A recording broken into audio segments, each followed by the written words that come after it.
நிதி வணக்கம். மீண்டும் போர் தீவிரமடைந்து வருகிறது. அமெரிக்கா ஈரானுக்கு இடையிலான தாக்குதல் மாறி மாறி தாக்கிக் கொள்ளக்கூடிய நிகழ்வு என்பது மீண்டும் தீவிரமடைந்து வருகிறது.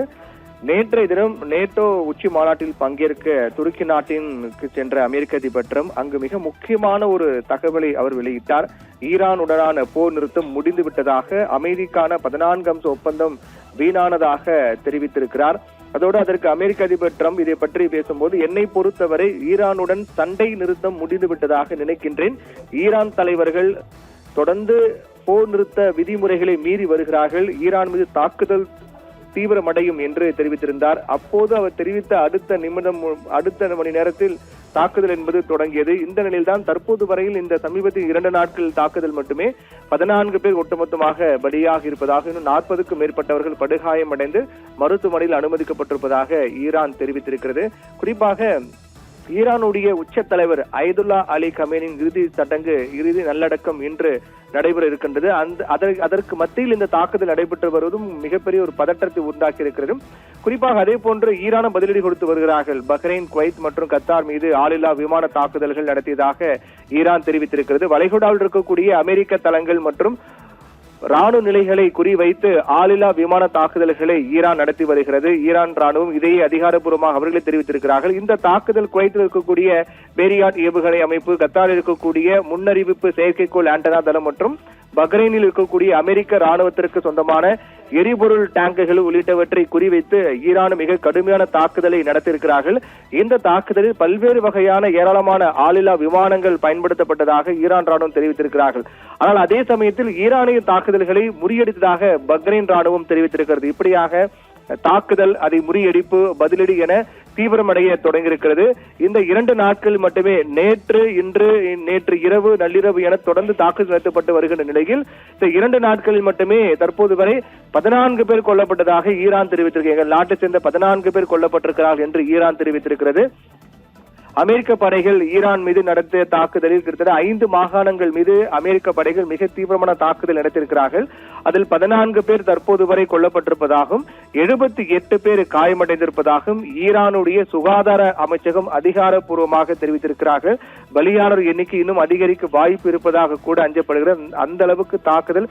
அமெரிக்க அதிபர் ட்ரம்ப் இந்த அமைதி ஒப்பந்தம் ரத்து என அறிவித்த அடுத்த சில மணி நேரங்களே இந்த தாக்குதல் என்பது தீவிரமடைய தொடங்கியது.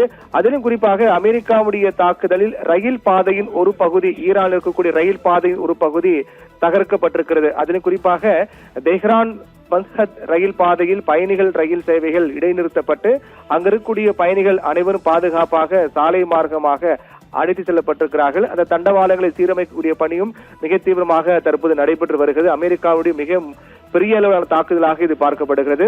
அதே போன்று ஈரானுடைய எச்சரிக்கை அடுத்து ஈரான் பதிலடி கொடுக்கும் என்ற அச்சத்தில் வளைகுடா முழுவதுமே அமைதியற்ற ஒரு இரவுதான் அந்த மக்கள் கழித்திருக்கிறார்கள் என்று சொல்ல வேண்டும். என்றால் கத்தாரில் அதிகாலை 4 மணிக்கு அனைவருடைய கைபேசிக்கும் ஒரு எச்சரிக்கை தகவல் என்பது அனுப்பப்பட்டிருக்கிறது. அனைவரும் வீட்டில் உள்ளே இருக்குமாறும், ஜன்னல் கண்ணாடிகள் அனைத்தும் மூடி வைக்க வேண்டும் என்றும், யாரும் வெளியில் வர வேண்டாம் என்றெல்லாம் கூட தொடர்ந்து எச்சரிக்கை என்பது அங்கிருக்கக்கூடிய மக்களுக்கு அவ்வப்போது அறிவுறுத்தப்பட்டு வருகிறது. அதே போன்று மற்றொரு நாடான பஹ்ரைனிலும் கூட இரவோடு இரவாக 2 முறை வான்வழி தாக்குதல் எச்சரிக்கை என்பது ஒலி எழுப்பப்பட்டது. அந்த பாதுகாப்பு சைரன் என்பது எழுப்பப்பட்டிருக்கிறது. மக்களை பாதுகாப்பான இடங்களுக்கு செல்லுமாறு உள்துறை அமைச்சகம் கூட அறிவுறுத்தியதாக சொல்லப்படுகிறது பஹ்ரைன் நாட்டில். இதே போன்று பஹ்ரைன் உள்ளிட்ட பல்வேறு நாடுகள், பஹ்ரைன் மற்றும் கத்தார் உள்ளிட்ட நாடுகள் இரவு முழுக்க மக்கள் அச்சத்துடனேயே அந்த இரவை கழிக்க வேண்டிய ஒரு நிலை என்பது ஏற்பட்டிருக்கிறது. இப்படியாக அமெரிக்காவின் தாக்குதல், அதற்கு ஈரானுடைய பதிலடி என்பது மிக தீவிரமாக நடைபெற்று வருகிறது. அதாவது கிட்டத்தட்ட கடந்த பிப்ரவரி மாதம் தொடங்கிய போர் தொடங்கிய முதல் நாளிலேயே ஈரானுடைய உச்சபட்ச தலைவர் அயதுல்லா அலி கமேனி கொல்லப்பட்டார். அதற்கு பிறகு தொடர்ந்து போர் தீவிரமடைந்தது. கச்சா எண்ணெய், அதற்கான வணிக பாதையாக பார்க்கப்படக்கூடிய ஹோர்முஸ் ஜலசந்தி மூடப்பட்டது உள்ளிட்ட பல்வேறு நெருக்கடிகள் காரணமாக அது உலகம் முழுக்க ஒரு மிகப்பெரிய தாக்கத்தை ஏற்படுத்த தொடங்கியது. அதற்கு பிறகு 40 நாட்களுக்கு பிறகு தற்காலிக அமைதி ஒப்பந்தம் என்பது ஏற்படுத்தப்பட்டது.